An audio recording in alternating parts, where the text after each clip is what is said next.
Hey guys, Lancer here. Hope everyone's doing well. Thanks for joining me. We'll look into some more MTG markets, and we're going to be talking about the 30th anniversary, specifically what is going to be the impact of the next 2 weeks. So, this is probably going to get a decent amount of coverage, at least as far as I can tell. One of the main things that I want to mention is I don't think that Rudy's ever been on the right spot. So that's just off the top of my head. Currently, Rudy is fighting for what MTG community would like to think of as the MTG community. I'd like to just remind people that what he's actually fighting for is to cut supply down so that he can make sure that the prices that he's bought all of these product at will continue to go up in price over the next couple of years, because that's how he is going to make money. He has said that many, many times. He is fighting more for the value of all of the products that he already owns to not fall, and that includes his Hasbro stocks rather than anything else. So let's move on from that. What is happening? So we have the 30th anniversary coming out, and we have got some people that have already opened some of these and are advertising them, or at least try to advertise them on eBay. And the price that they were getting was worth more than the actual card itself, the real card that can be tournament played. That doesn't make any sense at all because these ones are illegal for tournament play. That's what they've said. And not to mention, these cards are insanely expensive as far as the pack goes. So in the end, we actually don't know if this is a true sale. I think it actually got pulled because it isn't a true sale. The most that it got up to was 2,950 USD, which is pretty impressive because, yeah, that is more expensive than the current one. As we can see, some of these cards, like Post Malone bought his Black Lotus for $800,000. He can probably buy a lot of Black Lotuses, no doubt about that.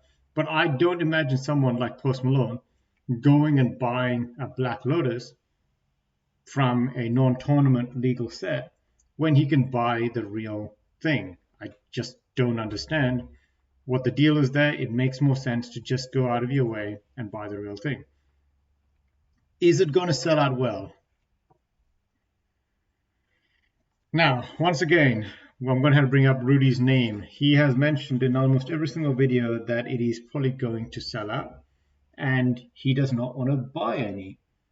Is it true? Is that actually what he's going to do? I don't believe him because I know, as far as I can tell, he used to work in Wall Street. Most likely he will be buying, and he is hoping to buy as much as he can and keep it on the lowdown.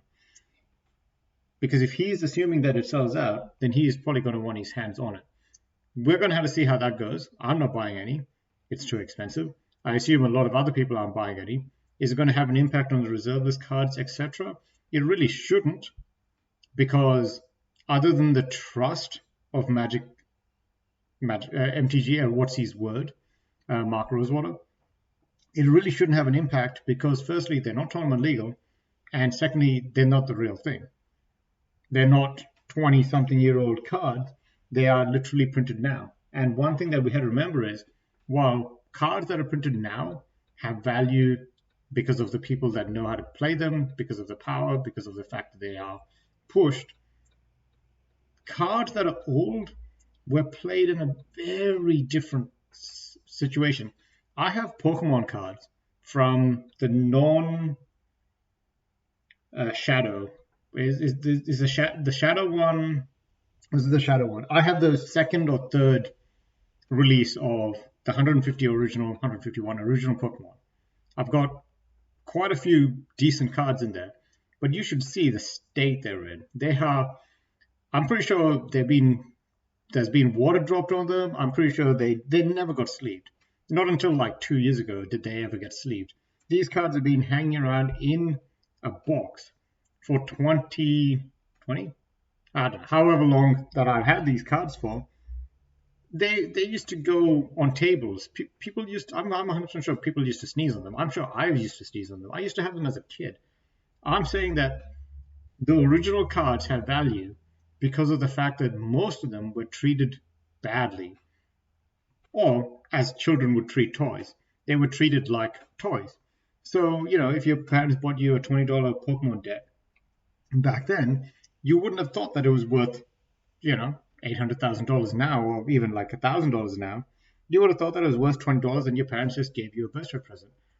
So I'm saying that right now, a lot of these cards that are going to be coming out of these packs are probably going to hold their value, but they're not going to be able to go up anywhere because unless the supply was severely cut, it's always going to be what it was. Most people know the value of these cards, put them into a sleeve, immediately double sleeve them up, and then they stay like that forever.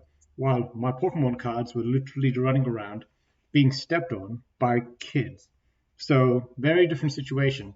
Going back to the 30th anniversary, what is going to be the value of this entire pack?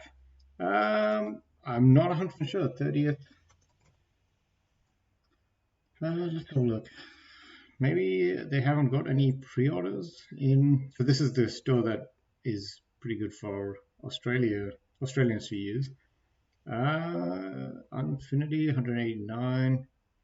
I mean, that's not bad. What's Infinity's collector box? Jumpstart. Okay, so 30th anniversary is not available for pre-order. That doesn't make any sense because you have the Brothers War here, and 30th anniversary is coming out about the same time. Weird. Maybe you can only wait. Is it one that you can only buy from Wizards of the Coast? It might be, which is another crazy thing. I guess they'll know exactly how much they're going to sell.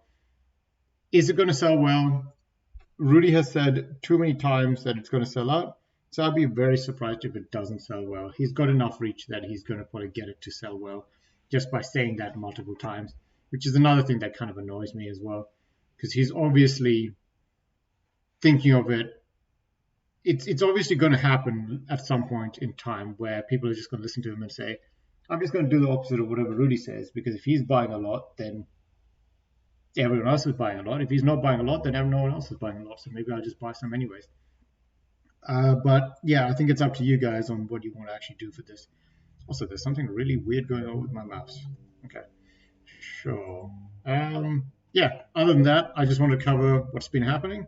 And we'll have to see what happens in the next couple of weeks. I'll keep you guys updated.